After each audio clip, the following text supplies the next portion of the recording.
Hello and welcome to my channel. इस video में हम लोग देखेंगे दृष्टि आईएएस का चैप्टर नंबर 1, जिसमें दिया है भारत का भौतिक भूगोल। तो इसके बारे में हम डिस्कशन करेंगे। ये सभी जो भी एग्ज़ाम हैं उनके लिए, जो भारत का जिसमें भूगोल आता है वो सभी एग्ज़ामों के लिए इम्पोर्टेंट है। ट्रांस हिमालय श्रेणी देखें पहले। ट्रांस हिमालय श्रेणी ये जो है हिमालय में है, उत्तर सबसे उत्तर में है। और ट्रांस हिमालय में कौन कौन सी श्रेणियाँ हैं, तो ये काराकोरम, लद्दाख, जास्कर और कैलाश पर्वत, ये श्रेणियाँ मेनली इंपॉर्टेंट मिलती हैं। कौन से हिमालय में? ट्रांस हिमालय श्रेणी में। काराकोरम श्रेणी को उच्च एशिया की रीढ़ या बैकबोन ऑफ हाई एशिया कहा जाता है। लद्दाख पठार इसी पर्वत श्रेणी में स्थित है। जो लद्दाख पठार है वो किसी श्रेणी में? तो ये ट्रांस हिमालय में स्थित है। सिंधु नदी लद्दाख श्रेणी को काटकर बुंजी गार्ज का निर्माण करती है। भारत का सर्वाधिक ऊंची चोटी जो गाड़वन केटू ऑस्टिन है, वो 6,811 किलो जो मीटर है, वो कौन से में? तो वो ट्रांस हिमालय का हिस्सा है, यानी काराकोरम। ट्रांस हिमालय सबसे उत्तरी भाग है, उसी में जो काराकोरम श्रेणी है उसका एक पार्ट है। ठीक है, इसकी ऊंचाई है 8,611 मीटर है। वाल्टेरो और ब्याफो सिंगार घाटी में है। सियाचन जो कि निब्रा घाटी में। इस क्षेत्र की महत्वपूर्ण जो हिमनदियाँ या ग्लेशियर यहाँ पर मिलते हैं। कौन सी? ट्रांस हिमालय में। ट्रांस हिमालय परतदार चट्टानों द्वारा निर्मित है और ब्रह्मपुत्र, सिंधु, सतलज आदि नदियाँ जो है ट्रांस हिमालय से होकर निकलती हैं। तो ये इम्पोर्टेंट है ट्रांस हिमालय के इम्पोर्टेंट फैक्ट। इसके बाद देखेंगे हिमालय पर्वत श्रेणी। देखिए, हिमालय पर्वत जो श्रेणी है यह विश्व की नवीन मूड़दार पर्वतों में से एक है, जो मुख्य रूप से परतदार चट्टानों से निर्मित है। किसी चट्टानों से निर्मित है? तो यह परतदार चट्टानों से निर्मित है। इसके बाद इस पर्वत का जो निर्माण है वो टर्शियरी काल में हुआ था। तो कौन से काल में हुआ है? टर्शियरी काल में हुआ है। यह पर्वत श्रेणी पश्चिम में नंगा पर्वत जो कि जम्मू से लेकर पूर्व में नमचा पर्वत जो कि अरुणाचल प्रदेश तक फैली हुई है। तो ये कहाँ से कहाँ तक? जो पश्चिम में जो नंगा पर्वत है जो कि जम्मू कश्मीर से लेकर और यहाँ से लेकर ये अरुणाचल प्रदेश, ठीक है, अरुणाचल प्रदेश में जो नमचा पर्वत है वहाँ तक फैली हुई है। इन स्थानों पर तीखे मोड़ पाए जाते हैं। कार्निफोरस काल में से ही प्रायद्वीपीय भारत का स्थानांतरण उत्तर एवं उत्तर पूर्व की ओर लगातार जारी है, जिसके फलस्वरूप भारतीय ऑस्ट्रेलियाई प्लेट का टकराव एशियाई प्लेट से हुआ है, जो अपेक्षित काफ़ी धीमी गति से दक्षिण की ओर स्थानांतरित हो गई है।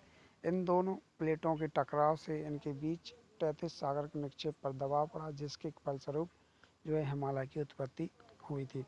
चूँकि भारतीय ऑस्ट्रेलियन प्लेट वर्तमान में गतिशील है, यही कारण है कि हिमालय का उत्थान वर्तमान समय में भी जारी है। तो अभी भी हिमालय का जो है उत्थान है वो अभी जारी है। हिमालय एक जो है बलित पर्वत है और हिमालय का उत्थान जो कार्य 3 चरणों में पूरा हुआ, जिसके फलस्वरूप 3 स्पष्ट श्रेणियों का निर्माण हुआ। जहाँ वर्तमान में हिमालय वहाँ लगभग 7 करोड़ पूर्व 33 सागर के रूप में स्थित ओलिगोसीन काल में बृहत हिमालय का निर्माण हुआ तथा हिमालय के समांतर दक्षिण में एक गर्त का निर्माण भी हुआ, जो कालांतर में हिमालय की नदियों द्वारा लाए गए निक्षेपों से भर गया। इस प्रकार मायूसीन काल के भू संचलन से द्वितीय चरण में मध्य हिमालय का निर्माण हुआ। हिमालय का अंतिम जो उत्थान है वो पायोसीन काल में हुआ और इस तृतीय चरण के उत्थान के फलस्वरूप शिवलिक हिमालय का निर्माण हुआ।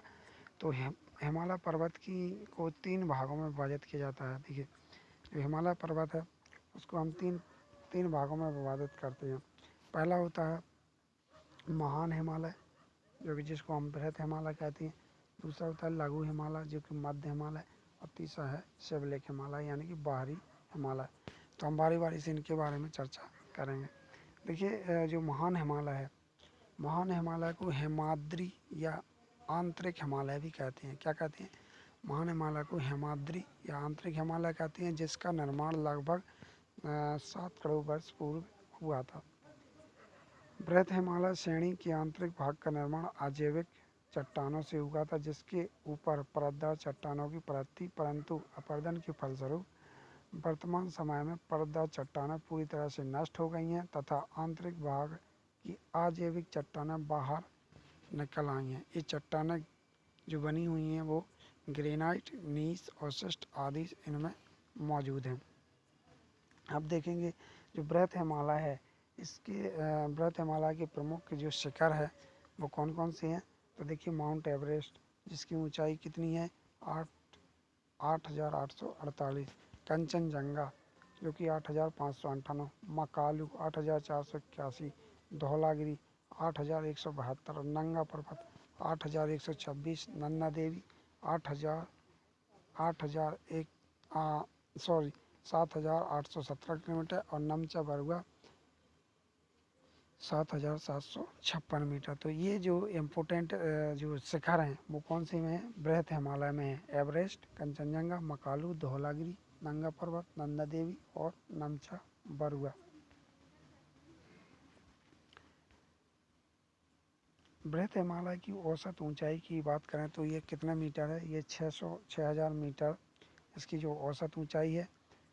और इस श्रेणी की दक्षिणी ढाल उत्तरी ढाल की तुलना में काफ़ी तीव्र है। यह पूर्व में सिंधु के गार्ज से लेकर पश्चिम में ब्रह्मपुत्र नदी की गार्ज तक फैली हुई है। ठीक है, तो ये पूर्व में सिंधु का जो गार्ज है, जहाँ से सिंधु सिंधु नदी का उद्गम है, वहाँ से लेकर पश्चिम में ब्रह्मपुत्र नदी का जो गार्ज है वहाँ तक फैले हुआ है। और इसके अंतर्गत नंगा पर्वत जो कि जम्मू कश्मीर में है, नमचा बरुआ जो कि अरुणाचल प्रदेश के दो तीखे मोड़ के कारण प्रायद्वीपीय भारत की आकृति का प्रभाव है। मिलान मिलान देखें तो गंगोत्री, जम्मू आदि इस क्षेत्र के महत्वपूर्ण हिमनद यानी कि ग्लेशियर की बात करें तो ये इम्पोर्टेंट ग्लेशियर हैं। कौन कौन से, मिलान, गंगोत्री, जम्मू। गंगोत्री से गंगा नदी का उद्गम होता है। अब इसके पूर्वी भाग की तुलना में पश्चिमी भाग में हिम रेखा की ऊंचाई अधिक पाई जाती है। ठीक है, तो यहाँ से जब चलेंगे तो ऐसा चलेगा। ठीक है, तो पूरब की तुलना में जो पश्चिमी भाग है इसका, वहाँ पर ऊंचाई ज़्यादा रहेगी और इस साइड कम होती आएगी। अब देखिए जो महान हिमालय है उसके प्रमुख दर्रे के बारे में बात करेंगे। तो कौन कौन से दर्रे हैं महान हिमालय में। तो पहला है जोजिला दर्रा। कौन सा दर्रा, जोजिला दर्रा, जो कि कहाँ पर है, ये सिक्किम राज्य में है। वर्तमान में कलिम्पोंग से ल्हासा मार्ग इसी दर्रे से गुजरता है। तो कौन कौन सा, कलिम्पोंग से ल्हासा मार्ग कौन से दर्रे से, जेलपला दर्रा। फिर है नाथुला दर्रा, ये भी सिक्किम में स्थित है। यह दार्जिलिंग चुंबी घाटी तथा तिब्बत को जोड़ता है। जो दार्जिलिंग में चुंबी घाटी और तिब्बत को जोड़ता है, कौन सा दर्रा, नाथुला दर्रा। जो नेक्स्ट दर्रा है बुर्जिल दर्रा, यह महान हिमालय में स्थित दर्रा है जो पाक अधिकृत कश्मीर एवं कश्मीर घाटी को जोड़ता है। इसका निर्माण नदी द्वारा हुआ है। ये किसको जोड़ता है, जो पाक अधिकृत कश्मीर है एवं कश्मीर की घाटी को जोड़ता है। कौन सा दर्रा, बुर्जिल दर्रा, जो कि महान हिमालय का भाग है। पहले सिपकीला दर्रा। सिपकीला ये भी सतलज नदी द्वारा निर्मित दर्रा है जो हिमाचल प्रदेश के को तिब्बत से जोड़ता है। हिमाचल प्रदेश को तिब्बत से जोड़ता है। कौन सा दर्रा, सिपकीला दर्रा। फिर है बाड़ा लाचा दर्रा, यह महान हिमालय में स्थित हिमाचल प्रदेश एवं कश्मीर को जोड़ता है। कौन सा, बाड़ा लाचा दर्रा। फिर है जोजिला दर्रा। जोजिला दर्रा देखिए जम्मू एवं और कश्मीर राज्य की जास्कर श्रेणी में स्थित यह दर्रा है। यह कश्मीर घाटी को किससे जोड़ता है, लद्दाख और श्रीनगर को जोड़ता है। फिर है लिपुलेख दर्रा, तो ये कौन से राज्य में है, ये उत्तराखंड राज्य में है। और नेक्स्ट है बम्बूमला दर्रा, ये अरुणाचल प्रदेश में है और यह दर्रा चीन को अरुणाचल प्रदेश को जोड़ता है और यह महान हिमालय का एक दुर्ग है। फिर दिप्पू दर्रा, ये अरुणाचल प्रदेश में अवस्थित है और चीन को किससे जोड़ता है, अरुणाचल प्रदेश को जोड़ता है। फिर माना दर्रा, ये उत्तराखंड राज्य में है, ये महान हिमालय में स्थित एक दर्रा है। फिर नीति दर्रा, तो यह भी उत्तराखंड राज्य में, क्योंकि कैलाश मानसरोवर यात्रा वो जाते हैं तो इसी दर्रे में से जाना होता है। कौन सी दर्रे से, नीति दर्रा। ठीक है, नीति दर्रा जो कि कौन से राज्य में है, उत्तराखंड में। ये था जो मैंने इम्पोर्टेंट जो फैक्ट थे वो महान हिमालय से रिलेटेड। अब नेक्स्ट जो हिमालय को तीन भागों में, एक महान, एक लघु, एक शिवलिक। तो आप देखेंगे लघु हिमालय या मध्य हिमालय भी इसको बोलते हैं।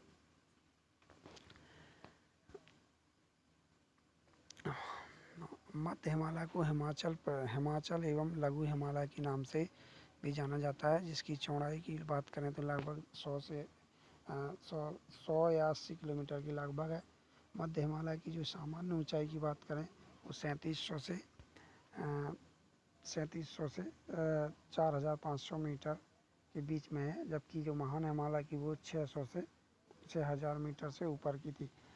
इसके बाद शिमला, दार्जिलिंग, चकराता, अल्मोड़ा, मंसूरी, नैनीताल, रानीखेत आदि जो है हिमालय में स्थित हैं। कौन कौन से, तो ये इम्पोर्टेंट है। देखिए शिमला जो कि लघु हिमालय में है या मध्य हिमालय में। दार्जिलिंग, चकराता, अल्मोड़ा, मंसूरी, नैनीताल, रानीखेत ये सभी जो हैं वो कौन से हिमालय में, लघु हिमालय में। पीर पंजाल, रोहतांग और बनिहाल इसी श्रेणी के दर्रे हैं। कौन कौन से, देखिए पीर पंजाल, रोहतांग, बनिहाल इसी दर्रे के जो है इसी श्रेणी के प्रमुख दर्रे हैं। मध्य व बृहत हिमालय के बीच विशाल सामंत दरार यानी कि ग्रेट बाउंड्री फॉल्ट है और यह कश्मीर से असम तक विस्तृत है। कहाँ से कहाँ तक, कश्मीर से असम तक। एक ग्रेट बाउंड्री फॉल्ट है जो कि बृहत हिमालय और मध्य हिमालय के बीच में और कश्मीर से असम तक यह फैली हुई है। इस श्रेणी के दक्षिण की ढाल मंद, जो दक्षिण की ढाल है कैसी है, मंद है। उत्तर की ढाल कैसी है, तीव्र है। इसकी ढाल पर छोटे छोटे मैदान मिलते हैं जिन्हें कश्मीर में क्या कहते हैं, मर्ग कहते हैं। ठीक है, तो कश्मीर में जो लघु हिमालय पर जो छोटे छोटे मैदान मिलते हैं उन्हें क्या कहते हैं, मर्ग। जैसे कि गुलमर्ग, सोनमर्ग। एवं उत्तराखंड में इन्हें क्या कहते हैं, बुग्याल या पायर कहा जाता है। ये मैदान उत्तम चारागाह के लिए होते हैं। तो लघु हिमालय की प्रमुख श्रेणियों की बात करें तो पीर पंजाल श्रेणी, धौलाधर श्रेणी, महाभारत श्रेणी, मंसूरी श्रेणी और नाग टिवा श्रेणी। ठीक है, तो पीर पंजाल जो कि कश्मीर में अवस्थित है, पीर पंजाल में धौलाधर श्रेणी में हिमाचल प्रदेश अवस्थित है और महाभारत श्रेणी में नेपाल और मंसूरी श्रेणी में कुमायूं और नाग टिवा श्रेणी में उत्तराखंड अवस्थित है। तो ये श्रेणी है लघु हिमालय की प्रमुख। लघु हिमालय के प्रमुख दर्रे की बात करें तो पहला हम देखेंगे बनिहाल दर्रा। बनिहाल दर्रा यह कौन से राज्य में है, ये जम्मू कश्मीर के दक्षिण पश्चिम में पीर पंजाल श्रेणी में स्थित है। कौन सी श्रेणी में स्थित है, पीर पंजाल में। और जम्मू कश्मीर का जम्मू में से श्रीनगर का मार्ग इसी दर्रे से गुजरता है। इसे कश्मीर घाटी का द्वार भी कहा जाता है और भारत की सबसे जो लंबी सुरंग है वो जवाहर सुरंग इसी पर निर्मित है। कौन से दर्रे में, बनिहाल दर्रे में। नेक्स्ट है पीर पंजाल दर्रा। पीर पंजाल की बात करें तो यह जम्मू और कश्मीर राज्य के दक्षिण पश्चिम में स्थित है। यह मध्य हिमालय में स्थित प्रमुख दर्रा है जहाँ से मध्यकालीन मुगल रोड गुजरता है। ये पीर पंजाल ये भी जम्मू कश्मीर, बनिहाल ये भी जम्मू कश्मीर में। नेक्स्ट है बारामूला दर्रा। यह पाक अधिकृत Kashmir LOC line of control तो में अवस्थित है और झेलम नदी द्वारा निर्मित एक दर्रा है। वर्तमान में कश्मीर पाकिस्तान से अलग करता है, बारामूला दर्रा। फिर है रोहतांग दर्रा। तो हिमालय प्रदेश में धौलाधर श्रेणी पर स्थित यह दर्रा यह पर्यटक को काफ़ी लोकप्रिय है। तो यह कौन सा है, रोहतांग दर्रा, हिमाचल प्रदेश में, हिमालय प्रदेश में या हिमाचल प्रदेश में है। तो ये प्रमुख दर्रे हैं। कौन कौन से दर्रे हैं, पहला दर्रा है बनिहाल दर्रा जो कि जम्मू कश्मीर है। पीर पंजाल ये भी जम्मू कश्मीर, बारामूला ये भी जम्मू कश्मीर में और रोहतांग दर्रा जो कि हिमाचल प्रदेश में स्थित है। तो ये लघु हिमालय के प्रमुख दर्रे हैं। नेक्स्ट हम बात करेंगे थर्ड जो पार्ट की हिमालय को बांटा गया था, शिवलेख हिमालय या बाहरी हिमालय। सबसे लास्ट वाला पार्ट इसे बाहरी हिमालय या उप हिमालय भी कहा जाता है। इस श्रेणी पंजाब में पोटवार बेसिन से प्रारंभ होकर पूर्व में कोसी नदी तक विस्तृत है। हिमाचल प्रदेश में यह सर्वाधिक चौड़ा, जबकि अरुणाचल प्रदेश में मात्र 15 किलोमीटर ही चौड़ा है और हिमाचल प्रदेश की बात करें तो इसमें यह 50 किलोमीटर चौड़ा है। इस हिमालय की जो ऊंचाई की औसत ऊंचाई की बात करें तो 1500 से 2000 मीटर है। जहाँ आज शिवलिक है वहाँ प्राचीन में इंडो ब्रह्मा नाम की एक नदी प्रवाहित होती थी। तो जिस समय आज जहाँ पर आज शिवलिक है वहाँ पर इंडो ब्रह्मा नामक एक नदी प्रवाहित होती थी। इस नदी घाटी में निक्षेपित अवसादों के बलन से शिवलिक हिमालय की उत्पत्ति हुई है। हिमालय पर्वत से निकलने वाली नदियों के अपरदन के कारण शिवलिक श्रेणी कई स्थानों पर कट छट गई है। लघु हिमालय एवं शिवलिक हिमालय के बीच एक सीमांत दरार है। कौन कौन से? जिस प्रकार बृहत हिमालय और लघु हिमालय के बीच दरार थी, उसी प्रकार लघु हिमालय और शिवलिक हिमालय के बीच एक सीमांत कैसी है? दरार है। इसके बाद हम देखेंगे पूर्वी हिमालय या पूर्वांचल की पहाड़ियाँ। ईस्टर्न हिमालय या जो पूर्वांचल की पहाड़ियाँ उनके बारे में चर्चा करेंगे। ये पर्वत श्रेणियाँ भारत में बर्मा जो कि म्यांमार सीमा पर उत्तर से दक्षिण की ओर विस्तृत हैं। कहाँ से कहाँ तक? उत्तर से दक्षिण की ओर। इसके अंतर्गत मिसमी एवं पटकाईबूम पहाड़ियाँ। कौन सी? मिसमी और पटकाईबूम पहाड़ियाँ, नंगा हिल्स पहाड़ियाँ, त्रिपुरा पहाड़ियाँ, कछार पहाड़ियाँ, मिजो पहाड़ियाँ, मणिपुर पहाड़ियाँ आदि शामिल हैं। इन पहाड़ी श्रृंखलाओं का निर्माण भी हिमालय के निर्माण के दौरान हुआ था। तो ये कब हुआ था इन पर्वत श्रृंखलाओं का? जब जिस वक्त हिमालय का निर्माण हो रहा था उसी वक्त इसका भी निर्माण हुआ था। सारामती नंगा पहाड़ियों की सर्वोच्च, सागरमती जो नंगा पहाड़ियों की सर्वोच्च ऊंची चोटी है। मिजो पहाड़ी की सर्वोच्च चोटी जो है, देखिए सारामती जो नंगा पर्वत की है, मिजो पहाड़ी की सबसे ऊंची चोटी है बिली माउंट। पूर्वांचल की पहाड़ियाँ भारतीय मानसून को दिशा प्रदान करती हैं। तो ये इम्पोर्टेंट है कि जो पूर्वांचल की पहाड़ियाँ हैं, ये वाली जो पहाड़ियाँ हैं, ये जो मानसून है, मानसून की दिशा प्रदान करती हैं। ये पहाड़ियाँ जल विभाजक के साथ साथ जलवायु विभाजक का भी कार्य करती हैं। इसके बाद हिमालय का प्रादेशिक वर्गीकरण। तो अब हम देखने जा रहे हैं हिमालय का जो प्रादेशिक वर्गीकरण है वो किस प्रकार है। हिमालय का प्रादेशिक वर्गीकरण नदियों के आधार पर हुआ है। इस प्रादेशिक वर्गीकरण को ही हिमालय का क्षैतिज वर्गीकरण भी कहते हैं। तो देखिए प्रादेशिक वर्गीकरण में पंजाब हिमालय, कुमायूं हिमालय, नेपाल हिमालय और असम हिमालय, ये है प्रादेशिक वर्गीकरण। जब पंजाब हिमालय की बात करें तो यह सिंधु एवं सतलज नदी, जो सिंधु और सतलज नदी के बीच विस्तृत है। कौन कौन से? सिंधु और सतलज नदी के बीच में। कश्मीर एवं हिमाचल प्रदेश इसी भाग में स्थित हैं। हिमालय की सबसे अधिक चौड़ाई इसी भाग में मिलती है और इसकी लंबाई लगभग 560 किलोमीटर है।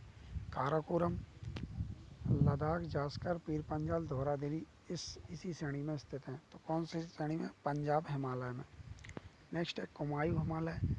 तो हिमालय का विस्तार 230 किलोमीटर लंबाई में अवस्थित है। यह सतलज नदी एवं काली नदी के बीच में स्थित है। तो ये आपको सिंधु और सतलज के बीच में पंजाब हिमालय।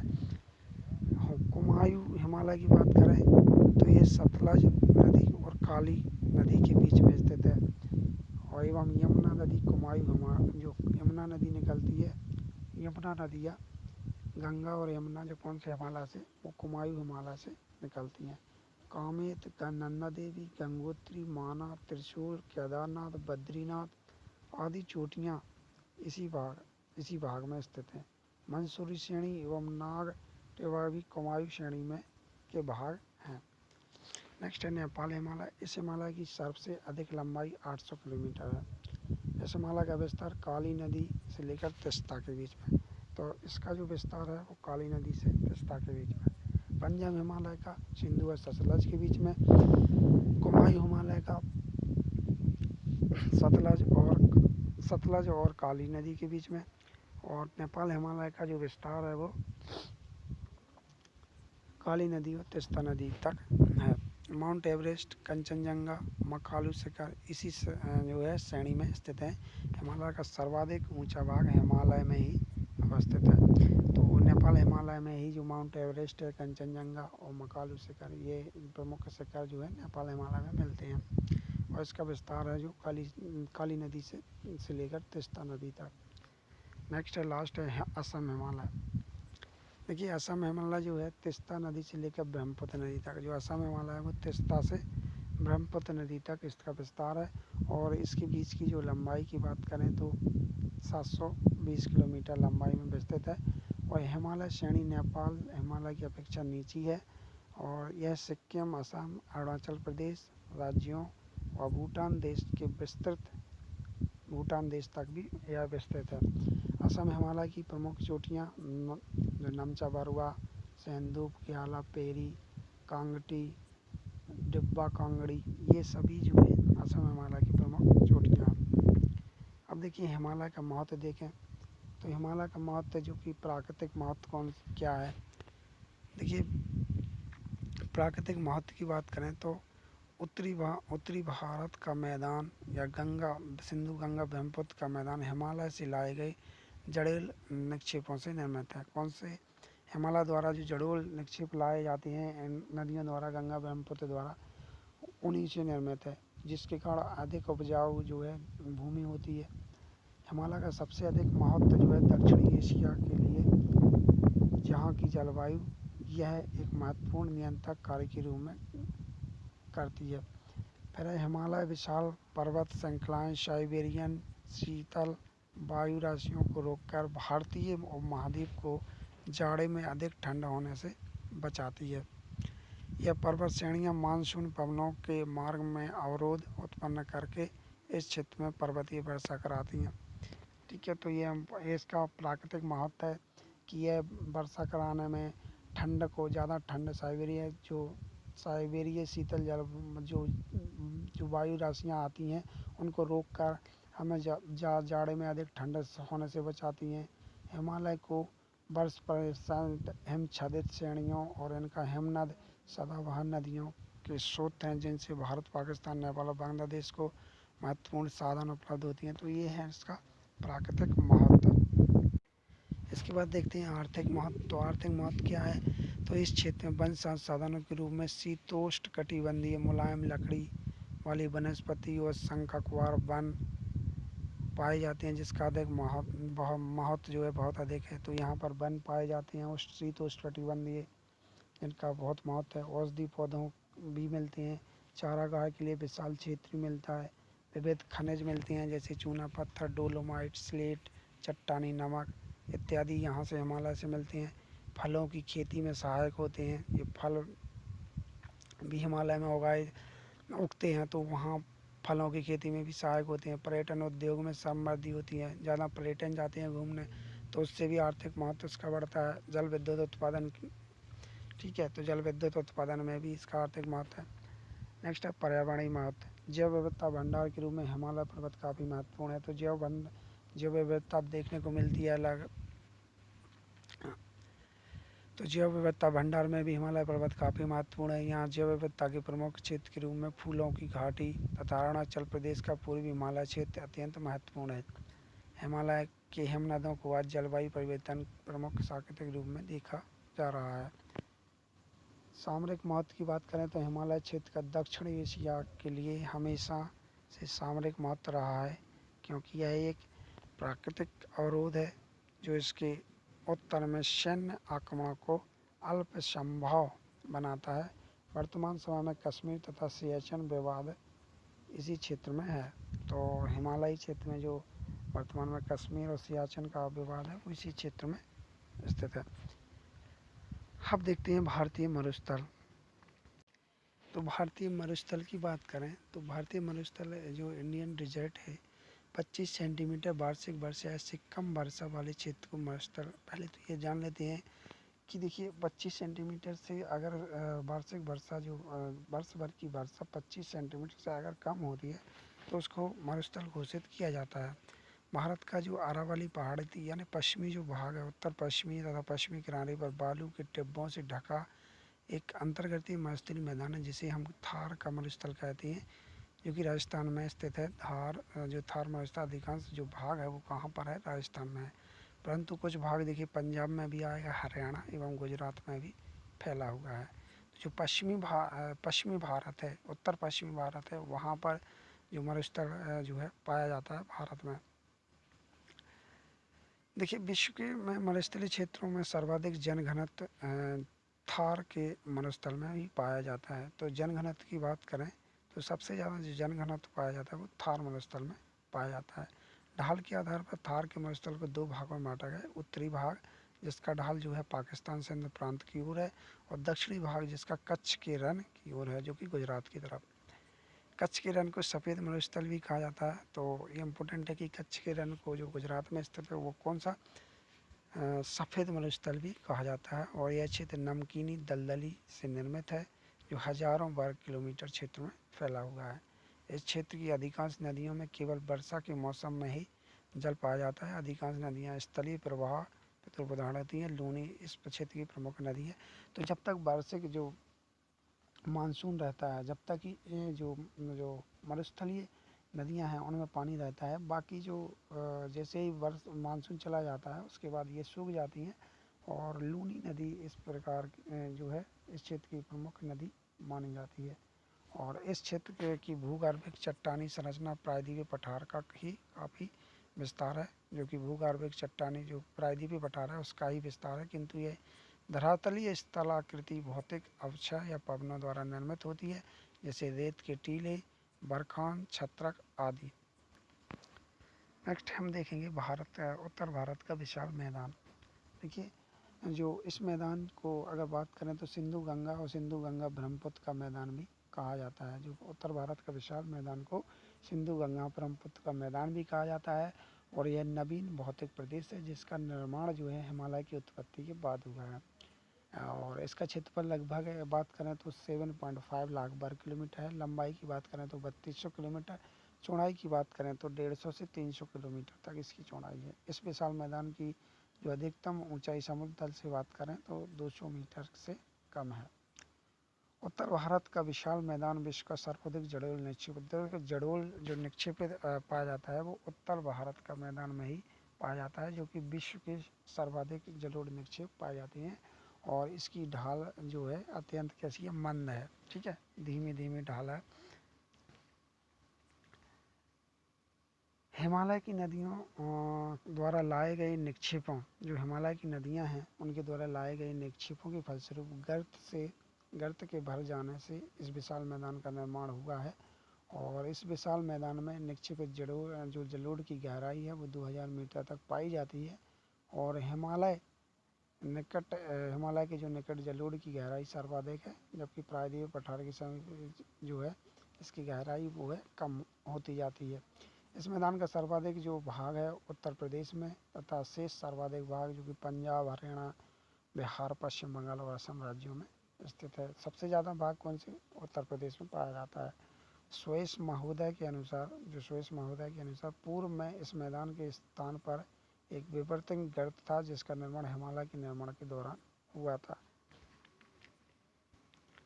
संरचना एवं उच्चावच की दृष्टि से भारत के विशाल मैदान का विभाजन देखिए, भारत के जो उच्चावच की दृष्टि से अगर बात करें तो उत्तर भारत के विशाल मैदान का विभाजन किया जाए तो पहला है भाबर का मैदान, और तराई का मैदान, बांगर का मैदान और खादर का मैदान। तो ये 4 भागों में विभाजित किया जाता है। पहले हम देखते हैं भाबर का मैदान। देखिए, यह मैदान जो शिवालिक की सबसे निचली जो हिमालय की घाट जो पर्वत श्रेणी है, शिवलिक की तलहटी से सिंधु नदी एवं तीस्ता नदी के बीच अवस्थित रूप से स्थित है। और इसका निर्माण की बात करें तो हिमालय से नीचे उतरती हुई नदियों द्वारा लाई गई जो बजरी, कंकड़ एवं पत्थर निक्षेपण के फलस्वरूप हुआ है। तो इसका जो निर्माण हुआ है, जो हिमालय के नीचे से उतरती नदियाँ जो जो वहाँ से बजरी लाती हैं, कंकड़ लाती हैं, पत्थर लाती हैं, उसके निक्षेपण से जो है भाबर का जो है मैदान का निर्माण हुआ है। इस मैदान को शिवलिक का जलोढ़ पंख भी कहा जाता है। यह प्रदेश सर्वाधिक ऊंचा लगभग जो बात करें तो 200 से 300 मीटर, परंतु चौड़ाई बहुत कम है, 8 से 10 किलोमीटर। यह कंकड़ों एवं पत्थरों की पारगम्यता काफ़ी अधिक है, जिसके कारण नदियाँ को जो है लुप्त हो जाती हैं इस क्षेत्र में, भाबर क्षेत्र में। नेक्स्ट है तराई का मैदान। इस मैदान का विस्तार भाबर प्रदेश के दक्षिण में, यानी कि भाबर जहाँ ख़त्म होता है वहाँ से तराई का मैदान चालू होता है, जहाँ महीन कंकड़, पत्थर, रेत, चिकनी मिट्टी का निक्षेप पाया जाता है। तराई मैदान में भाबर प्रदेश की लुप्त नदियाँ पुनः जो है सतह पर जीवित हो जाती हैं। जो जो भाबर में लुप्त हो चुकी थी जो नदियाँ, वो तराई के मैदान में पुनः जीवित हो जाती हैं। और भाबर की तुलना में यह भाग अधिक समतल है, जिसके कारण नदियों का पानी इधर उधर फैलकर दलदल का निर्माण करता है। तराई मैदान की चौड़ाई 10 से 20 किलोमीटर के बीच मानी जाती है। और इस मैदान जो यहाँ मैदान घने वनों से ढका हुआ है। बहुत सी यहाँ पर वनों की प्रजातियाँ पाई जाती हैं। वर्तमान समय में वनों को काटकर कृषि भूमि का विस्तार किया जा रहा है यहाँ पर। और इस प्रदेश में मलेरिया का प्रकोप अधिक रहता है। ठीक है, दलदली है एरिया है तो मच्छर यहाँ पर ज़्यादा रहते हैं। इसके बाद नेक्स्ट है बागर का मैदान। तो देखिए बागर, देखिए जो पुरानी जलोढ़ मिट्टी से निर्मित मैदान है, जो पुरानी जलोढ़ है उसको बागर कहते हैं। इससे बाढ़ का पानी सामान्यतः नहीं पहुंच पाता। बागर के मैदान का विस्तार जो बात करें तो पंजाब, हरियाणा, राजस्थान और पश्चिमी उत्तर प्रदेश में है। और इस मैदान में कहीं कहीं अपरदनी के कारण ऊपरी मुलायम मिट्टी हट गई है एवं कंकड़ी मिट्टी उभर कर आई है, जिसे क्या कहते हैं, भूर कहते हैं। और इस मैदान में कुछ क्षेत्रों में अत्यधिक सिंचाई के कारण यहाँ जो है कि ऊपरी सतह का पर नमक की सफ़ेद परत जम गई है, जिसे रेह या कल्लार कहते हैं। नेक्स्ट है खादर। तो देखिए बागर जो होता है पुरानी जलोढ़, और खादर जो होता है ये नवीन जलोढ़ मिट्टी से निर्मित अक्षिपित नीचा प्रदेश है। यह नदियों की बाढ़ का पानी लगभग प्रतिवर्ष पहुँचता है और नई मिट्टी का निर्माण यहाँ पर होता रहता है। इस मैदान का विस्तार की बात करें तो पूर्वी उत्तर प्रदेश, बिहार, पश्चिम बंगाल तथा असम में है।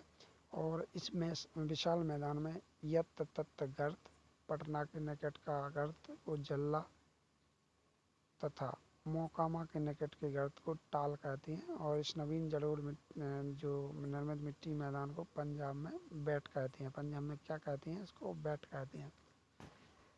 नेक्स्ट है विशाल मैदान का क्षेत्रीय उपविभाजन। देखिए पंजाब हरियाणा का मैदान, इस मैदान का विस्तार पंजाब, हरियाणा एक एवं दिल्ली तक है। यह मैदान यमुना नदी एवं रावी नदी के बीच फैला हुआ है। और इस मैदान का निर्माण जो सतलज, ब्यास और रावी नदियों द्वारा लाए गए निक्षेपों से हुआ है। गंगा का मैदान, गंगा का मैदान का विस्तार उत्तर प्रदेश, बिहार, झारखंड और पश्चिम बंगाल राज्यों में स्थित है। नेक्स्ट है ब्रह्मपुत्र का मैदान। तो यह मैदान हिमालय पर्वत एवं मेघालय पर्वत के पठार में स्थित एक लंबे एवं सक्रिय भाग के रूप में है। यहाँ पर अवसादों के जमाव आदि के कारण कहीं कहीं द्वीपों का भी निर्माण हुआ है। इन द्वीपों को मांझली द्वीप विश्व का सर्वाधिक बड़ा नदी द्वीप है। नेक्स्ट हम देखेंगे प्रायद्वीपीय पठार एवं पर्वत, पेनिनसुलर प्लेट्यू एंड माउंटेन। तो देखिए भारत का प्रायद्वीपीय पठार एक अनियमित त्रिभुजाकार आकृति के रूप में स्थित है। इस प्रायद्वीपीय पठार का आधार उत्तर की ओर है, जबकि शीर्ष जो है दक्षिण की ओर स्थित है। प्रायद्वीपीय पठार में स्थित सभी प्रमुख जो पर्वत श्रृंखलाएं प्राचीन काल में निर्मित हुई हैं। देखिए प्रायद्वीपीय पठार यह विश्व का प्राचीनतम पठार है, जो 16 लाख वर्ग किलोमीटर क्षेत्र में विस्तृत है। और यह आर्कियन चट्टानों से निर्मित है। कौन सी चट्टानों से? आर्कियन युग की चट्टानों से निर्मित है, जो वर्तमान में अत्यधिक रूपांतरित हो चुकी हैं। और विवर्तन की दृष्टि से शांत क्षेत्र होने के कारण यहाँ भूकंप की संभावना कम होती है। तो जो पठारी बात करें तो ये वाला जो लास्ट वाला प्रायद्वीपीय पठार है, यहाँ से लेकर ये पूरा जो है प्रायद्वीपीय पठार पेनिनसुलर प्लेट्यू है।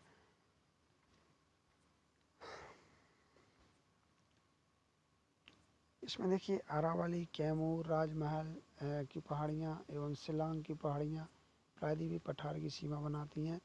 भारत के दक्षिण में यह कन्याकुमारी तक विस्तृत है। ठीक है, यह प्रायद्वीपीय पठार अनेक धरातलीय विविधताओं से भरा हुआ है।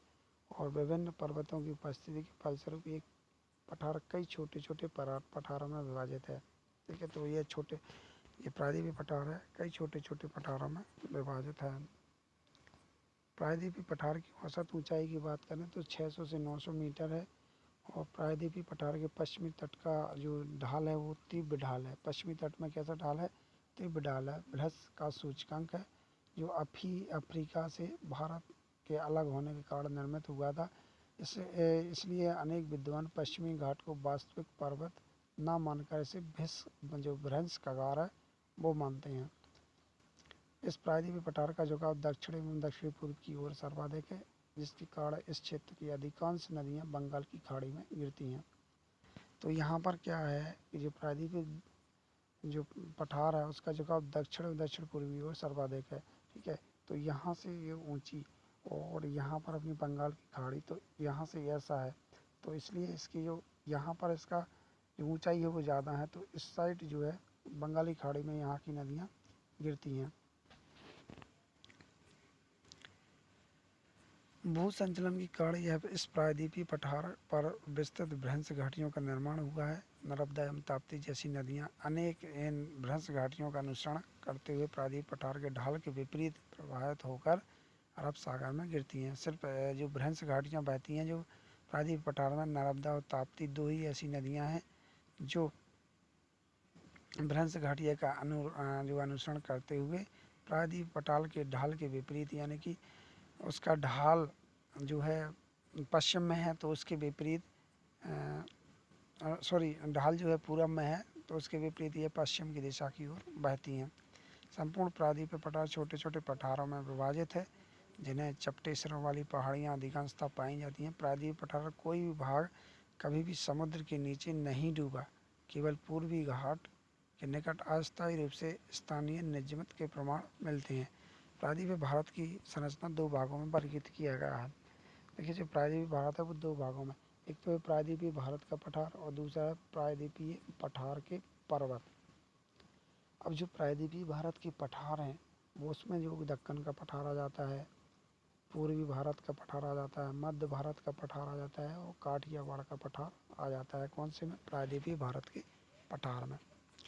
बात करेंगे प्रायद्वीपीय भारत के पठार की, और सबसे हम पहले बात करेंगे दक्कन का पठार। देखिए, यह पठार जो है लगभग 7 लाख वर्ग किलोमीटर क्षेत्र में स्थित है और क्रेटेशियस युग से लेकर इयोसीन युग तक होने वाली ज्वालामुखी क्रियाओं के फलस्वरूप इस पठार का निर्माण हुआ है। दक्कन पठार जो है बेसाल्ट निर्मित पठार है, बेसाल्ट चट्टानों से निर्मित पठार है और जिसमें लावा की अधिकतम गहराई लगभग 2000 मीटर तक पाई जाती है। तेलंगाना का पठार एवं कर्नाटक का पठार दक्कन पठार के दो पर्वत अंग हैं। तेलंगाना एवं रायलसीमा का पठार।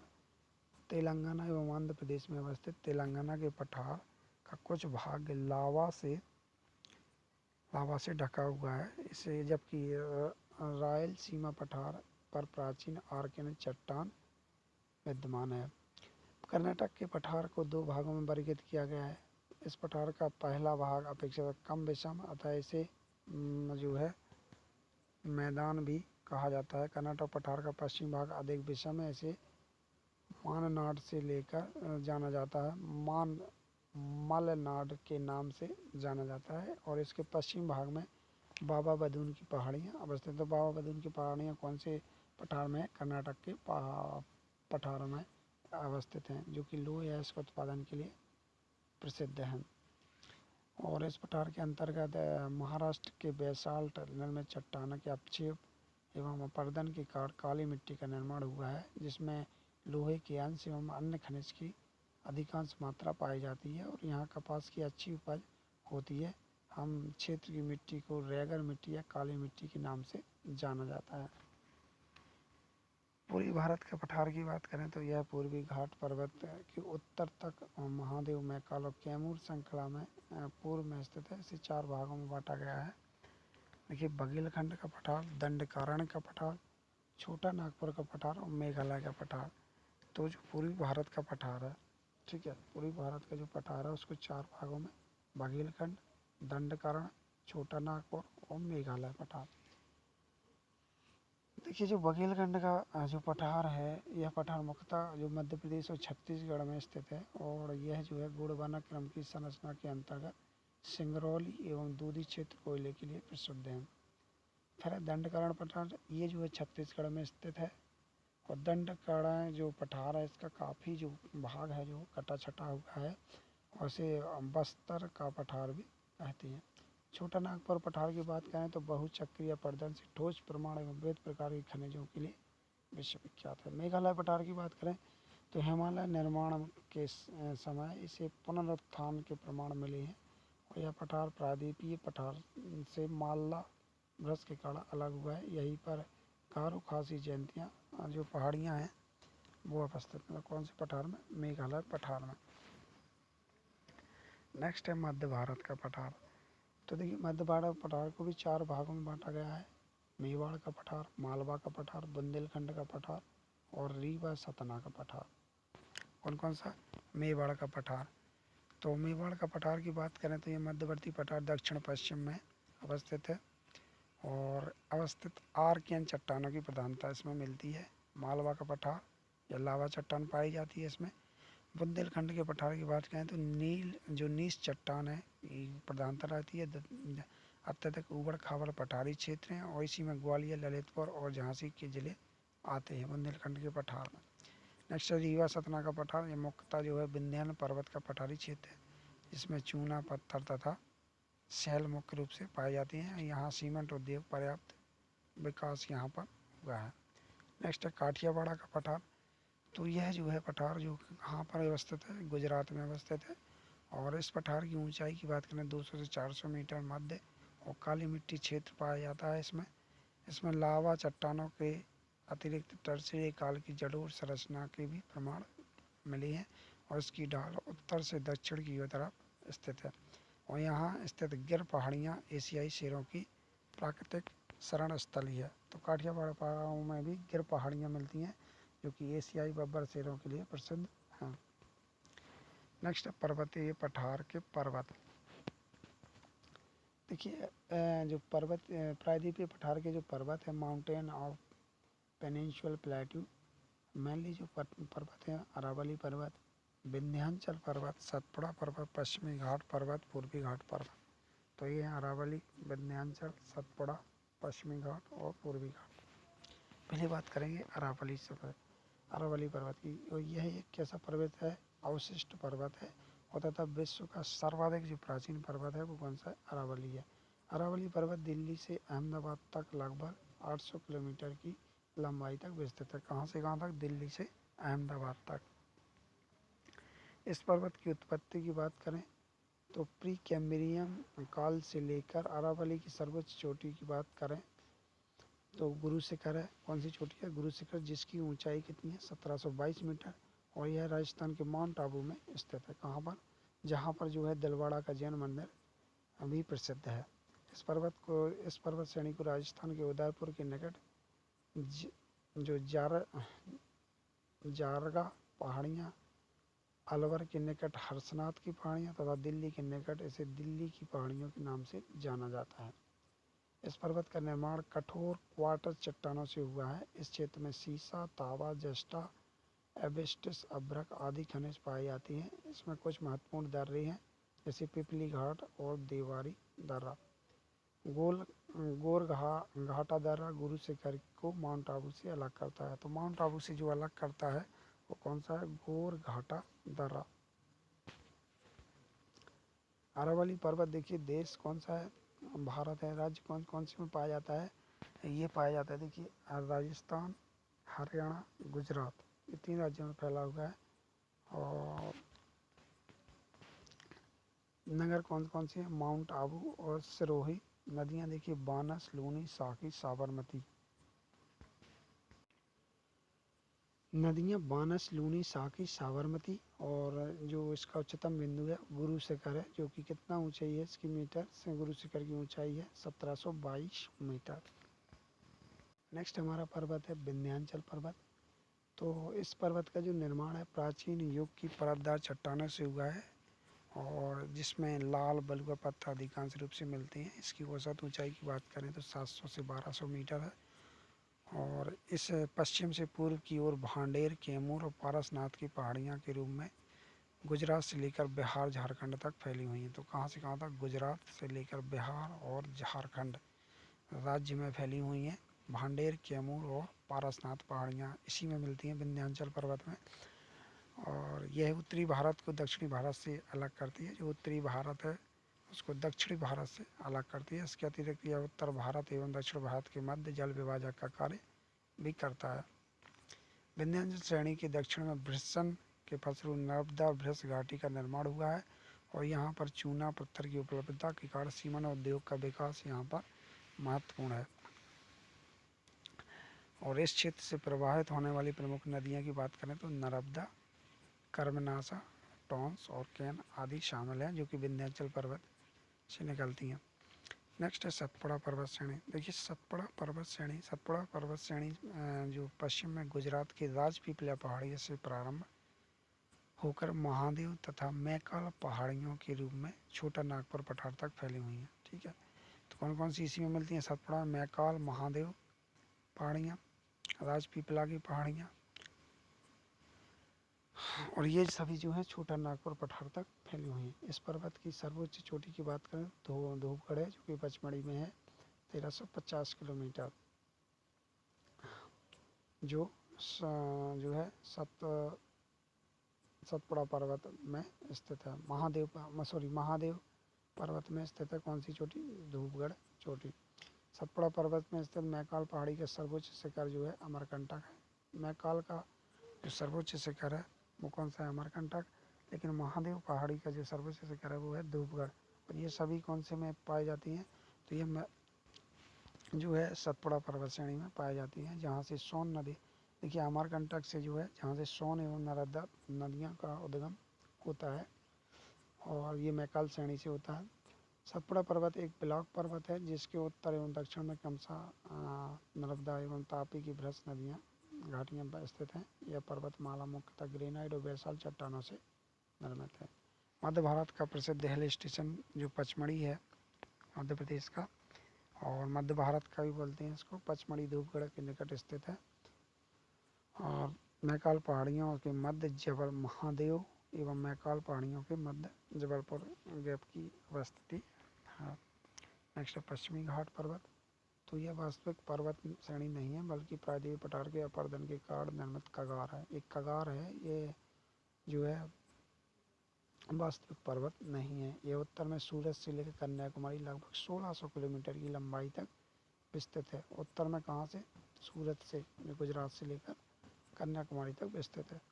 पश्चिमी घाट में स्थित है जो कलसूबाई, पश्चिमी घाट में जो स्थित कलसूबाई जो कि 1646 मीटर और महाबलेश्वर 1438 मीटर इसकी जो है सर्वोच्च चोटियाँ हैं। देखिए पश्चिमी घाट में जो प्रमुख दर्रे हैं वो कौन कौन सी हैं? तो पश्चिमी घाट में जो दर्रे हैं थाल घाट, भोर घाट, पाल घाट और सिनकोट। कौन कौन सा? थाल घाट, भोर घाट, पाल घाट, सिनकोट। थाल घाट है यह नासिक को मुंबई के मध्य संपर्क मार्ग है। नासिक और मुंबई के मध्य जो संपर्क मार्ग है वो थाल घाट के मध्य होता है। मुंबई और पुणे के मध्य जो है संपर्क स्थापित होता है वो भोर घाट के बीच। पाल घाट का जो कोयम्बटूर एवं पालक्कड़ के मध्य जो संपर्क होता है वो पाल घाट के। सिनकोट त्रिवेंद्रम एवं मदुरई के मध्य संपर्क होता है कौन से? सिनकोट के घाट से। तो जो दर्रे प्रमुख दर्रे हैं ये थालघाट दर्रा, भोरघाट दर्रा, पालघाट दर्रा, सिनकोट दर्रा, ये सभी पश्चिमी घाट के प्रमुख दर्रे हैं। और एक बार फिर से देख लेते हैं। थालघाट नासिक और मुंबई के मध्य संपर्क मार्ग स्थापित करता है। भोरघाट मुंबई से पुणे के मध्य। पालघाट जो है कोयम्बटूर से पलक्कड़ के मध्य। और सिनकोट जो दर्रा है वो त्रिवेंद्रम से मदुरई के बीच में जो है संपर्क स्थापित करता है। इसके बाद पश्चिमी घाट से निकलने वाली प्रमुख नदियों की बात करें तो गोदावरी है, भीमा है, कृष्णा है, तुंगभद्रा है, कावेरी है। पूर्वी घाट पर्वत एवं पश्चिमी घाट पर्वत का मिलन स्थल नीलगिरी पहाड़ी है। तो ये इम्पोर्टेंट है, बहुत से एग्जामों में भी आ चुका है कि पूर्वी घाट पर्वत और पश्चिमी घाट का जो मिलन स्थान है वो कौन सी पहाड़ी है? नीलगिरी की पहाड़ी। जिसकी सर्वोच्च चोटी डोडा बेटा, जिसकी नीलगिरी की सर्वोच्च चोटी जो है वो कौन सी है? डोडा बेटा, जिसकी ऊंचाई 2637 मीटर है। नीलगिरी के दक्षिण में अन्नामलाई की पहाड़ी, दक्षिण में कौन सी पहाड़ी है? अन्नामलाई। और यह पहाड़ी सागवन के वनों के लिए प्रसिद्ध है। दक्षिण भारत की सर्वाधिक जो ऊंची चोटी है वो अन्नामलाई है। दक्षिण भारत की सर्वाधिक जो ऊंची चोटी कौन सी है? अन्नामलाई, जिसकी ऊंचाई है 2695 मीटर। अन्नामलाई की पहाड़ियों पर स्थित अन्नामलाई के निकट पालनी की पहाड़ी भी है, जिसमें जो कडाई कनाल नामक हिल स्टेशन है। तो कौन सी? पालनी की पहाड़ी, जो कि अन्नामलाई के निकट में स्थित है, जिसमें कौन सा हिल स्टेशन है? कडाई कनाल स्टेशन। नीलगिरी की पहाड़ी एक ब्लॉक पर्वत है और यहाँ पर ऊटी नामक पर्यटन स्थल है। तो ऊटी नामक जो पर्यटन स्थल है वो कौन सी पहाड़ियों पर? नीलगिरी की पहाड़ी पर। अन्नामलाई के दक्षिण में कोर्डेमम, जो कि इलाईमलाई की पहाड़ियाँ हैं और ये पहाड़ी इलायची के कृषि के लिए प्रसिद्ध है। कौन सी पहाड़ी? कार्डेमम की पहाड़ी। पश्चिमी घाट पर्वत जो है जैव विविधता की दृष्टि से अत्यंत महत्व है। जो अधिकांशतः जैव विविधता यहीं पर पाई जाती है, पश्चिमी घाट पर। पश्चिमी घाट जो है पर्वत में ही कर्नाटक की जो शरावती नदी पर वो जो गरसोप्पा जलप्रपात स्थित है और भारत का सर्वाधिक ऊंचा जलप्रपात है, जो कि 255 मीटर इसकी ऊंचाई है। कौन सी नदी पर? शरावती नदी पर, जो पश्चिमी घाट में ही स्थित है। नेक्स्ट बात करेंगे पूर्वी घाट की। देखिए, यह एक प्राचीन मोड़दार अवशिष्ट पर्वत है। कैसा पर्वत है? अवशिष्ट पर्वत है और जिसकी ऊंचाई पश्चिमी घाट की तुलना में कम है। इसकी कुल लंबाई 1300 किलोमीटर है और औसत ऊंचाई की बात करें तो 600 मीटर है। यह जो पर्वत उत्तर में अधिक कैसा है? चौड़ा है और दक्षिण में कम होता जाता है। और पूर्वी घाट पर्वत का उत्तरी भाग चार्नोकाइट और खंडोलाइट चट्टानों से निर्मित है, जबकि मध्य भाग क्वार्टजाइट एवं स्लेट जैसी चट्टानों में पाई जाती हैं। पूर्वी घाट की जो उच्चतम चोटी है वो है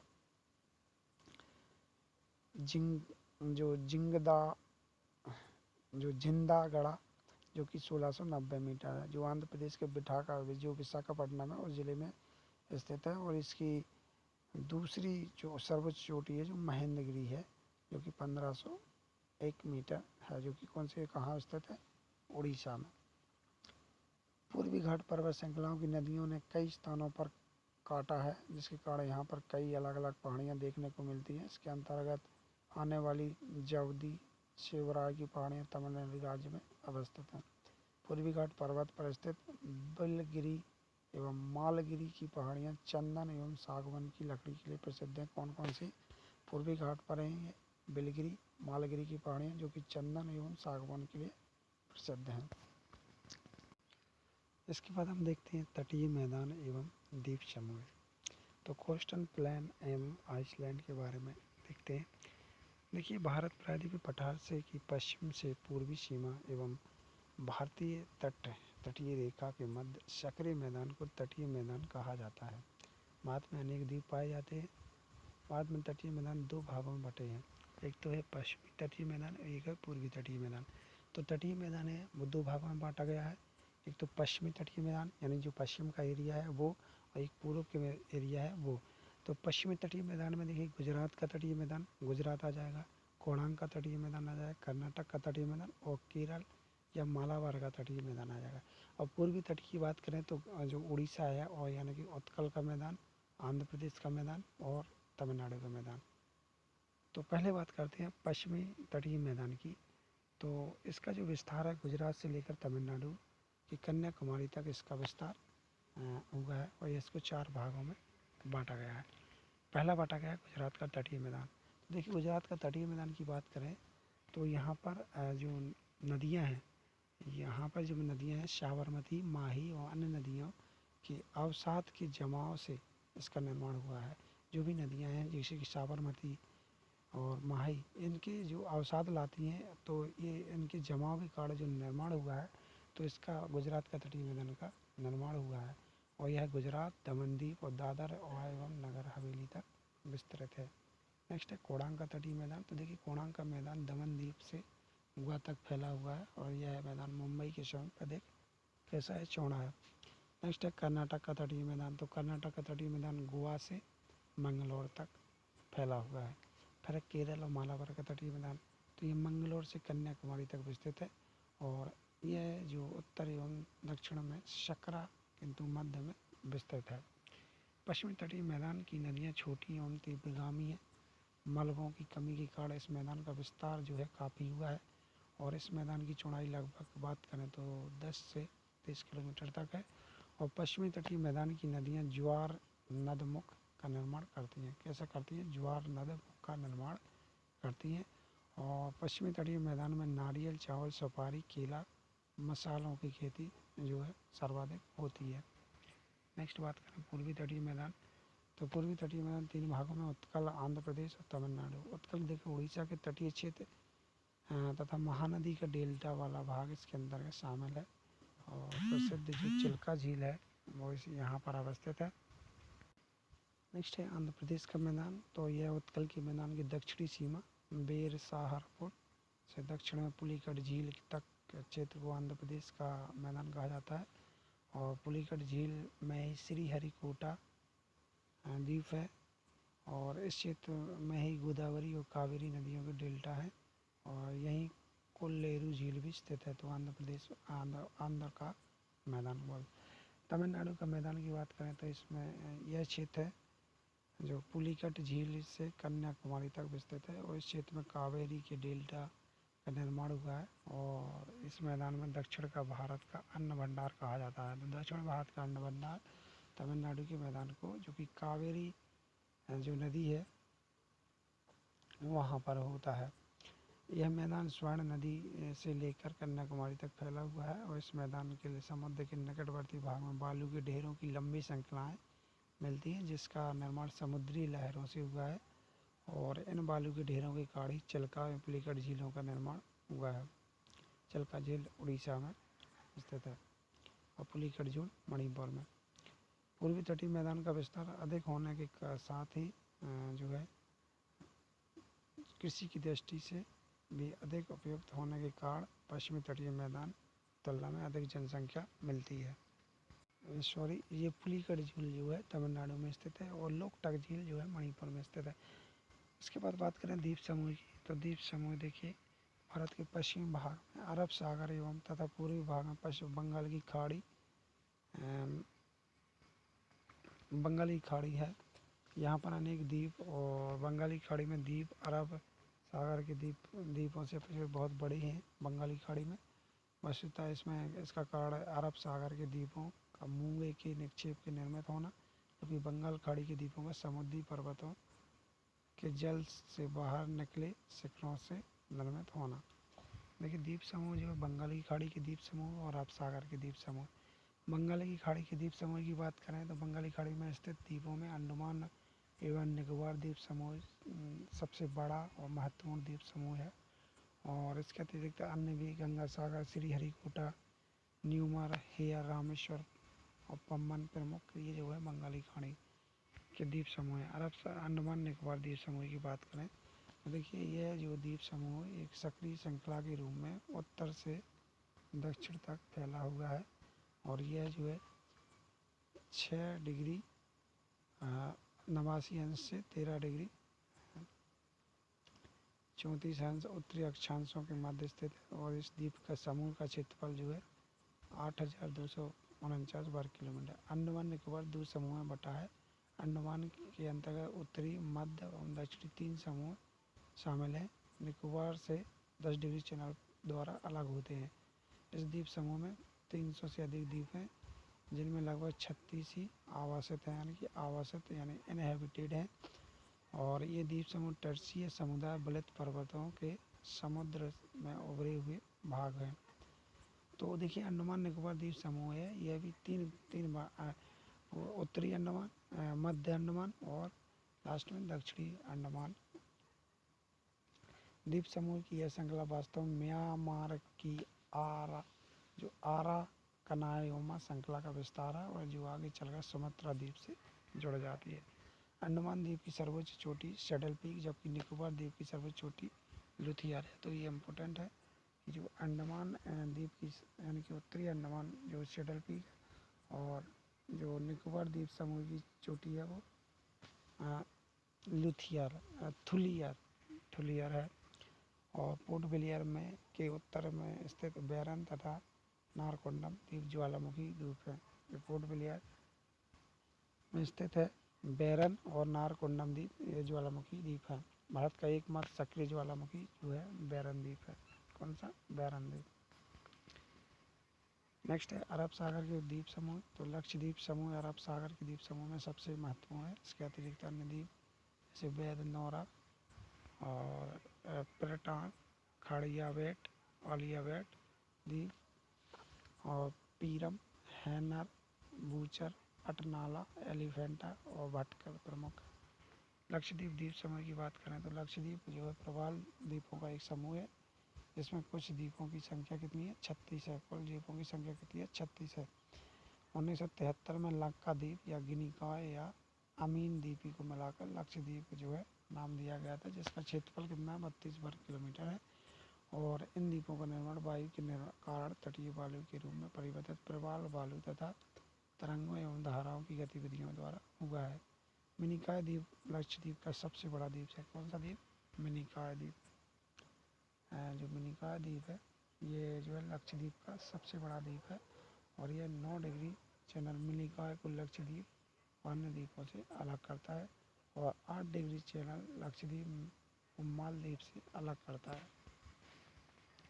अन्य द्वीप की बात करें तो श्रीहरिकोटा यह आंध्र प्रदेश तट पर स्थित द्वीप है। इसी द्वीप में भारत का एकमात्र उपग्रह प्रेक्षण सतीश धवन अंतरिक्ष केंद्र स्थित है। और श्रीहरिकोटा पुलिकट झील को बंगाल की खाड़ी से अलग करता है, और पुलिकट झील आंध्र प्रदेश एवं तमिलनाडु राज्य की सीमाओं पर स्थित है। कौन सी झील? पुलिकट झील। पम्बन द्वीप की बात करें तो यह आदम ब्रिज अथवा राम सेतु का ही भाग है, और तथा भारत एवं श्रीलंका के बीच स्थित है। कौन सा? पम्बन द्वीप। और पम्बन द्वीप पर ही रामेश्वर स्थित है। तो रामेश्वर कहाँ स्थित है? पम्बन द्वीप पर, और यह मन्नार की खाड़ी में स्थित है। कौन सी खाड़ी में? मन्नार की खाड़ी में, जहाँ से भारत श्रीलंका अलग होते हैं। फिर है न्यू मूर द्वीप, बंगाली खाड़ी में स्थित है और भारत एवं बांग्लादेश की सीमा पर अवस्थित है। कौन सा? न्यू मूर द्वीप, जो भारत और बांग्लादेश की सीमा पर अवस्थित है, और इसके कारण इस पर अधिकतर जो है अधिकार को लेकर दोनों के देशों के बीच विवाद उठते रहते हैं। भारत के हिस्से में आए इस द्वीप का अधिकांश भाग जो है जलमग्न अवस्था में हो गया है। यहाँ पर जल का भराव हो चुका है, जो कि कहाँ पर है? न्यू मूर द्वीप, जो कि बंगाली खाड़ी में स्थित है, भारत और बांग्लादेश की सीमा में अवस्थित है। नेक्स्ट द्वीप है अब्दुल कलाम द्वीप यानी कि व्हीलर द्वीप। तो देखिए उड़ीसा के सागर तट के से परे और राजधानी भुवनेश्वर के लगभग 150 किलोमीटर दूर स्थित एक द्वीप है, और इसका पुराना नाम व्हीलर द्वीप था, जो अब इसका नाम हो चुका है अब्दुल कलाम द्वीप। इसका प्रयोग भारत अपने अंतरिक्ष पास्त कार्यक्रम के परीक्षण केंद्र के रूप में करता है। नेक्स्ट है मांझली द्वीप। मांझली द्वीप दुनिया का सबसे बड़ा नदी द्वीप समूह है, जो असम में ब्रह्मपुत्र नदी के मध्य बसा हुआ है मांझली द्वीप, और यह अपनी जैव विविधता के लिए प्रसिद्ध है। यहाँ की जनसंख्या सघन है, बहुत ज़्यादा जनसंख्या पाई जाती है यहाँ पर, और हाल ही में मांझली को असम का 35वां जिला घोषित किया गया है, और इसके साथ ही यह देश का पहला द्वीपीय जिला बन गया है। पहला द्वीपीय जिला मांझली द्वीप, जो कि कहाँ पर है? असम में। इसके बाद हम देखते हैं मध्य प्रदेश का भौतिक स्वरूप। तो देखिए मध्य प्रदेश जो है भारत के मध्य में स्थित राज्य है, और राज्य की संरचना का विभिन्न काल समूह के निर्माण में हुआ। भूवैज्ञानिक रूप से मध्य प्रदेश सर्वाधिक प्राचीन गोंडवाना लैंड का भाग है, और मध्य प्रदेश में प्राचीन काल से लेकर अग्रतम काल तक भौतिक संरचना देखने को मिलती है। भूवैज्ञानिक संरचना की बात करें तो मध्य प्रदेश का अधिकांश जो भाग है वो कौन से? प्रायद्वीपीय पठार का भाग है, और इसकी संरचना को विभाजित करें तो भूवैज्ञानिक संरचना में देखिए आर्कियन महाकल्प समूह, धारवाड़ समूह, कुड़प्पा शैल समूह, विंध्यांचल समूह, गोंडवाना शैल समूह, क्रेटियस कल्प समूह और तृतीय शैल समूह या टर्शरीय काल समूह। तो इतने भाग में विभाग किया गया है भूवैज्ञानिक संरचना की दृष्टि से। आर्कियन महाकल्प की बात समूह की बात करें तो विश्व की प्राचीन चट्टानें हैं। आर्कियन चट्टानों में जीवाश्म नहीं पाया जाता है, इसमें जीवाश्म नहीं पाया जाता है। मध्य प्रदेश में इस महाकल्प की चट्टानें नीस के रूप में बुंदेलखंड में पाई जाती हैं। नेक्स्ट है धारवाड़ समूह। देखिए इस समूह की चट्टानें मुख्य रूप से बालाघाट, छिंदवाड़ा, जबलपुर जिले में अवस्थित है। मध्य प्रदेश का जो बालाघाट, छिंदवाड़ा, जबलपुर जिला है वहाँ पर धारवाड़ समूह की चट्टानें पाई जाती हैं। और बालाघाट में चिल्पी सीरीज के रूप में, छिंदवाड़ा में सौसर एवं जबलपुर में चूने के पत्थर के रूप में पाई जाती हैं। प्राचीन चट्टानों के अपरदन के कारण इन चट्टानों में भी जीवाश्म नहीं मिलते हैं। नेक्स्ट है कुड़प्पा शैल समूह। जो कुड़प्पा शैल प्रांत मध्य प्रदेश के जो बिजावर, ग्वालियर और पन्ना के शैलों में जेस्पर, पोर्सिलेनाइट और हॉर्न स्टोन रूप में पाई जाती है। इस शैल चट्टान का अंत रूप है। इस चट्टानों के अंदर मध्य प्रदेश के बिजावर शैलों में जो हीरा पाया जाता है वो कुड़प्पा शैल चट्टानों के समूह में पाया जाता है। नेक्स्ट है विंध्याचल। जो विंध्याचल समूह है, मध्य प्रदेश के विंध्याचल समूह का विस्तार सोन नदी के उत्तर पश्चिम में रीवा से लेकर चंबल नदी के पश्चिम में राजस्थान तक स्थित है। और विंध्याचल समूह की चट्टानों को निम्न यानी कि लोअर विंध्य और अपर विंध्य में विभाजित किया गया है। निम्न विंध्य यानी कि चट्टानें जो है सोन घाटी में चूने के पत्थर, शैल, बलुआ पत्थर के रूप में फैली हुई हैं। नर्मदा के उत्तर में कैमूर, रीवा और भांडे सीरीज में ऊपरी विंध्य शैल समूह की चट्टानें पाई जाती हैं। नेक्स्ट है गोंडवाना शैल समूह। देखिए जो इस प्रकार का शैल समूह चट्टानें जो है सतपुड़ा एवं बघेलखंड पठार पर मिलती हैं। ये चट्टानें जो हैं उत्तर में सीधी से लेकर दक्षिण में रायगढ़ तक अवस्थित है। मध्य प्रदेश में गोंडवाना शैल समूह को 3 समूह में बांटा गया है। निम्न गोंडवाना शैल समूह, मध्य गोंडवाना शैल समूह और ऊपरी गोंडवाना शैल समूह। निम्न गोंडवाना शैल समूह की चट्टानें सोन एवं महानदी घाटी में स्थित हैं, सतपुड़ा क्षेत्र के रूप में विस्तृत हैं। इसके अलावा पैंच घाटी एवं मोह पानी की कोयला शैल इसी प्रकार के समूह हैं। मध्य गोंडवाना शैल समूह की चट्टानें पंचेत, पचमढ़ी, देनवा, बागरा में पाई जाती हैं। इनमें बालू का पत्थर एवं लोहे प्रचुर मात्रा में पाए जाते हैं। ऊपरी गोंडवाना शैल समूह की चट्टानें मध्य प्रदेश के सतपुड़ा एवं बघेलखंड क्षेत्रों में पाई जाती हैं। नेक्स्ट है क्रेटेशियस कल्प समूह। मध्य प्रदेश में इस प्रकार की चट्टानें बाघ सीरीज एवं लमेटा सीरीज के रूप में विस्तृत है। इस प्रकार की जो चट्टानें हैं सिलिका मिश्रित चूने पत्थर, बलुआ पत्थर और बलि एवं जीवाश्म अवशेष प्रचुर मात्रा में पाए जाते हैं।